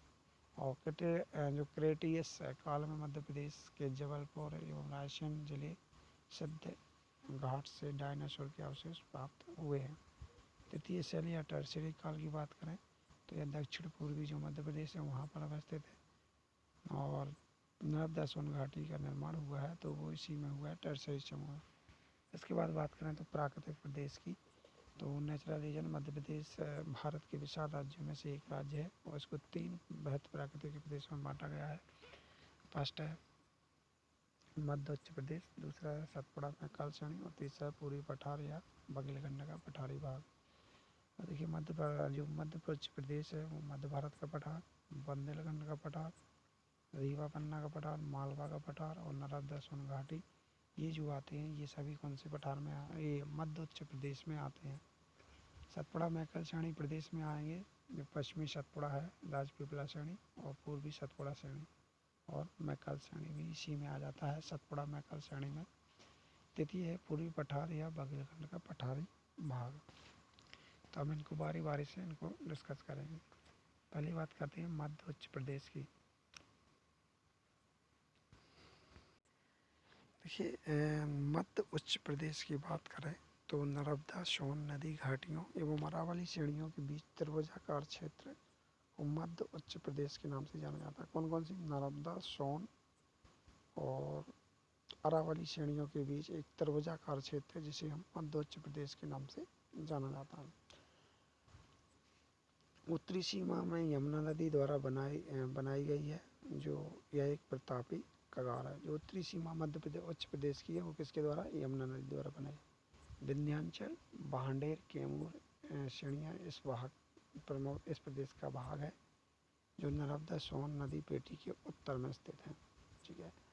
और मध्य उत्तर प्रदेश की प्रमुख नदियों में चंबल, बेतवा, कैन, काली सिंध, पार्वती, क्षिप्रा आदि नदियां जो है शामिल हैं और यह प्रदेश गंगा नदी बेसिन का ही भाग है।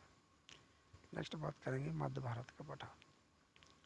देखिए इसे चंबल उप आद्र प्रदेश भी कहते हैं। भौगोलिक स्थिति 24 अंश जो है 24 डिग्री उत्तरी अक्षांश से, 26 डिग्री 48 अंश उत्तरी अक्षांश और 74-50 पूर्वी देशांतर से, 79 डिग्री 18 पूर्वी देशांतर है। क्षेत्रफल की बात करें तो 32,896 वर्ग किलोमीटर, जो कि मध्य प्रदेश की कुल भौगोलिक क्षेत्रफल का 10.7% है।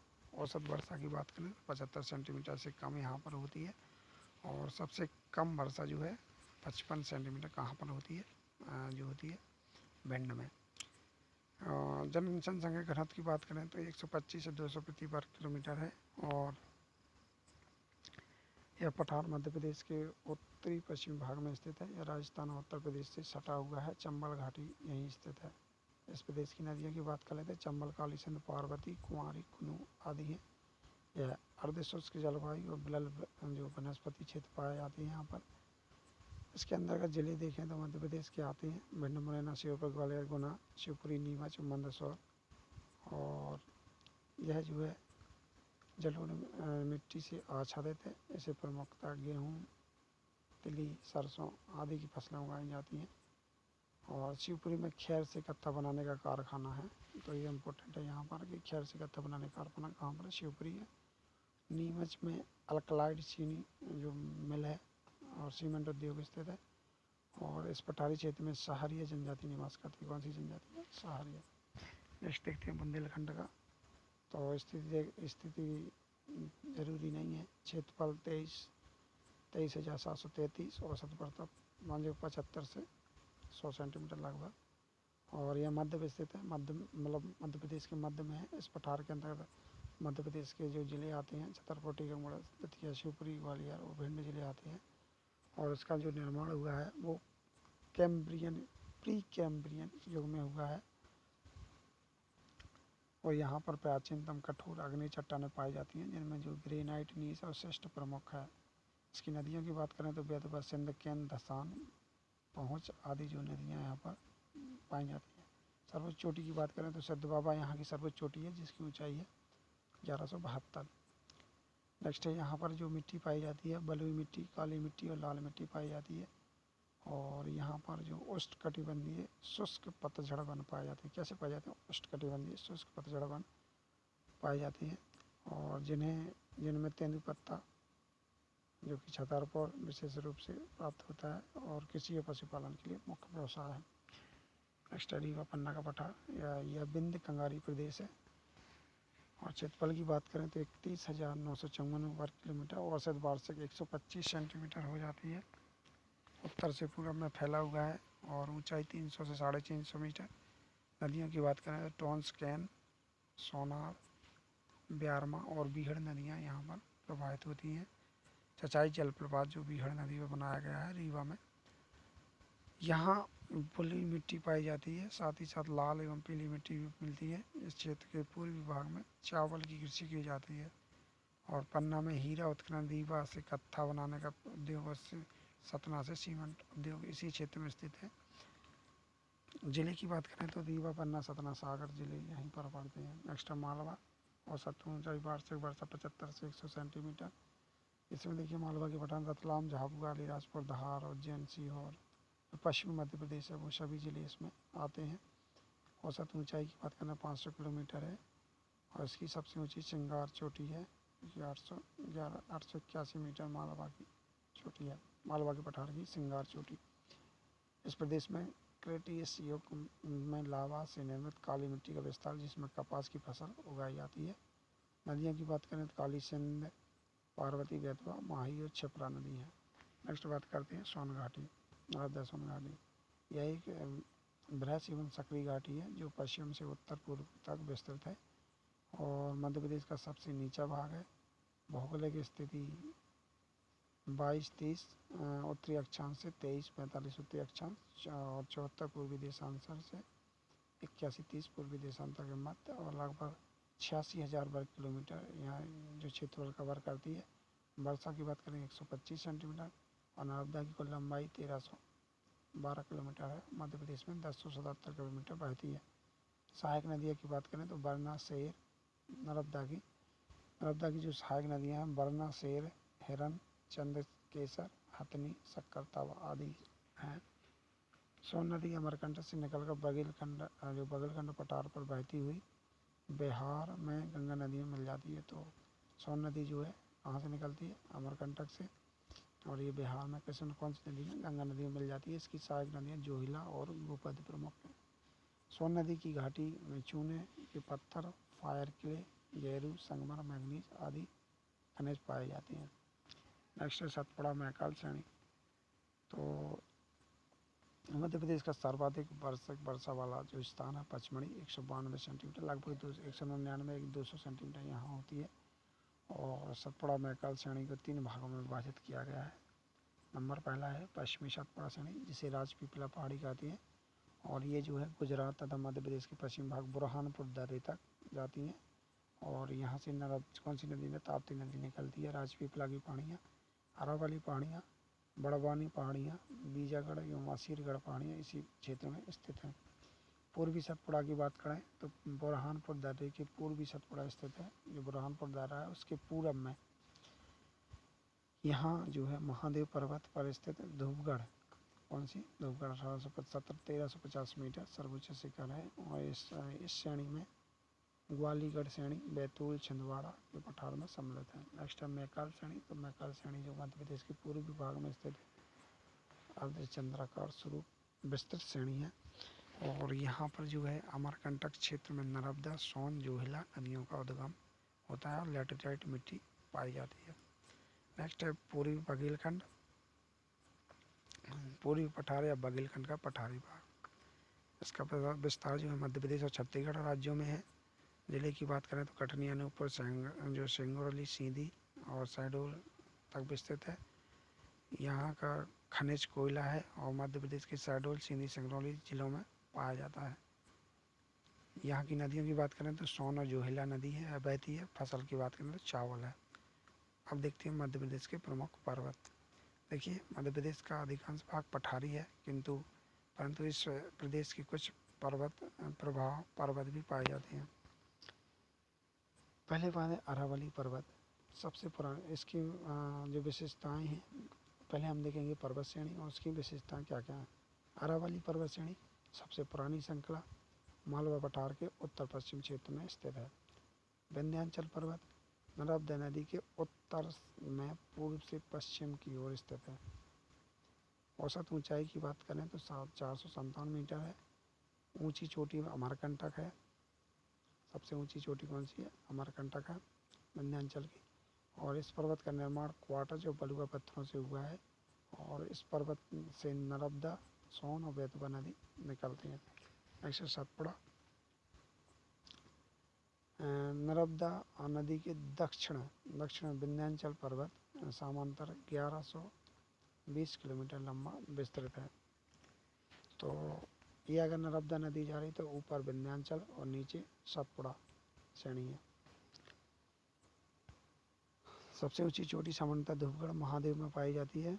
1350 किलोमीटर ऊंचाई है। यह इस पर्वत का निर्माण जो है ग्रेनाइट और विशाल चट्टानों से हुआ है। नेक्स्ट है मैकाल अमरकंटक श्रेणी। तो मैकाल अमरकंटक श्रेणी जो कि निर्मित बलुआ पत्थर, क्वार्टज और अवसादी चट्टानों से हुआ है। और यह जो शहडोल, मंडला, डिंडोरी आदि जिलों में स्थित है। नेक्स्ट है महादेव पर्वत श्रेणी। इस पर्वत श्रेणी का विस्तार मध्य प्रदेश, छिंदवाड़ा, सिवनी, होशंगाबाद एवं नरसिंहपुर के जिलों में हुआ है। और इस पर्वत श्रेणी का निर्माण बलुआ पत्थर, क्वार्टर चट्टानों से हुआ है। मध्य प्रदेश का हिल स्टेशन पचमढ़ी इसी पर्वत पर स्थित है। नेक्स्ट है कैमूर भांडेर श्रेणी। इस पर्वत श्रेणी का निर्माण लाल, बलुआ एवं पत्थर, क्वार्टर चट्टानों से हुआ है। मध्य प्रदेश के सीधी, पन्ना, रीवा, सतना और छतरपुर जिलों में स्थित है। और यह जो श्रेणी है यमुना एवं सोन नदी की जल विभाजक है। इसके बाद हम देखते हैं परीक्षा उपयोगी महत्वपूर्ण तथ्य हैं। तो देखिए, भारत की भूगर्भिक संरचना में प्राचीन और नवीन दोनों प्रकार की चट्टानें पाई जाती हैं। भारत में आर्कियन क्रम की चट्टानें सर्वाधिक प्राचीन चट्टानें हैं। इन चट्टानों में जीवाश्म नहीं पाया जाता है। धारवाड़ क्रम की चट्टानों में देश के लगभग सभी प्रमुख धातुएं पाई जाती हैं, जैसे सोना, मैग्नीज, लोहा, तांबा, टंगस्टन, क्रोमियम और जस्ता। अरावली पर्वत विश्व की प्राचीन पर्वतों में से एक है। गोंडवाना की चट्टानों का निर्माण ऊपरी जो कार्बोनिफेरस युग से जुरेसिक युग के बीच हुआ है और इस क्रम में कोयले का निक्षेप हुआ है। जीवाश्मी बहुलता होती है। हिमालय एक बलित पर्वत है। हिमालय का उत्थान जो है टर्सरी काल में संपन्न हुआ है। महान हिमालय को हिमाद्री हिमालय भी कहा जाता है। महान हिमालय में प्रमुख दर्रे हैं। देखिए, बुर्जिल दर्रा, बड़ा लाचा दर्रा जो कि हिमाचल प्रदेश में, जो बुर्जिल दर्रा है पाक ऑक्यूपाइड कश्मीर में है। जोजिला दर्रा जम्मू कश्मीर में है और माना दर्रा उत्तराखंड में है, जो कि महान हिमालय के प्रमुख दर्रे। लघु हिमालय की प्रमुख श्रेणियाँ देखिए, पंजाल दोहराधर श्रेणी, महाभारत श्रेणी और गसूरी श्रेणी। ट्रांस हिमालय जो है तिब्बत हिमालय भी आ जाता है। ट्रांस हिमालय को कौन सा हिमालय? तिब्बत हिमालय कहते हैं। और काराकोरम श्रेणी को उच्च एशिया की रीढ़ कहा जाता है। भारत में विशाल मैदान को सिंधु गंगा ब्रह्मपुत्र का मैदान भी कहा जाता है। इसके अंतर्गत भाबर का मैदान, तराई का मैदान और बांगर का मैदान तथा खादर का मैदान आता है। अरावली पर्वत विश्व का प्राचीनतम पर्वत है, जिसका निर्माण प्री कैम्ब्रियन काल से हुआ है। मेघालय का पठार प्रायद्वीपीय पठार का ही भाग है। ठीक है, मेघालय का जो पठार है हिमालय का पठार का भाग नहीं है, सिर्फ प्रायद्वीपीय पठार का भाग है। यहाँ पर गारो, खासी और जयंतिया पहाड़ियाँ स्थित हैं। पश्चिमी घाट पर्वत प्रायद्वीपीय पठार का अपर्दित खड़ा कगार है। पश्चिमी घाट के जो प्रमुख दर्रे हैं देखिए, थालघाट, भूरघाट, पालघाट और सनकोट। थालघाट, भूरघाट, पालघाट और सनकोट। पश्चिमी घाट एवं पूर्वी घाट पर्वतों का मिलन स्थल नीलगिरी पर्वत है और नीलगिरी पर्वत की सबसे ऊंची चोटी जो है दोदा बेटा, जो कि 2637 किलोमीटर है। पूर्वी घाट पर्वत की जो सबसे ऊंची चोटी है जिदागढ़ा, जो कि विशाखापट्टनम में है। पूर्वी घाट की सबसे ऊंची चोटी जो है जिंदागढ़ा, जिंदागढ़ा, ठीक है, जो कि कहाँ पर है? विशाखापट्टनम में। नेक्स्ट है पश्चिमी जो तटीय मैदान के अंतर्गत आते हैं गुजरात का मैदान, कोडांग का मैदान, कर्नाटक का मैदान, केरल का या मालाबार का मैदान। सिंधु नदी क्षेत्र समुद्री भाग से होकर बहती है। पूर्वी तटीय मैदान के उत्तरी भाग को उत्तरी सरकार तट एवं दक्षिणी भाग को कोरोमंडल तट कहते हैं। जो पूर्वी तटीय मैदान है देखिए, उत्तरी भाग को उत्तरी सरकार तट, दक्षिणी भाग को कोरोमंडल तट कहते हैं। लक्षद्वीप का निर्माण जो है मूंगत से हुआ है, अर्थात यहाँ पर प्रवाल निर्मित है। अंडमान निकोबार द्वीप समूह का निर्माण जो है टर्सरी सामुद्रिक बलित पर्वतों के फलस्वरूप हुआ है। तो अंडमान निकोबार द्वीप समूह का जो निर्माण हुआ है वो कौन से पर्वतों से हुआ है? टर्सरी सामूहिक बलित पर्वतों के फलस्वरूप हुआ है। तो ये था पहला चैप्टर, जिसमें हमने देखा भारत का भौतिक जो भूगोल है उसके बारे में।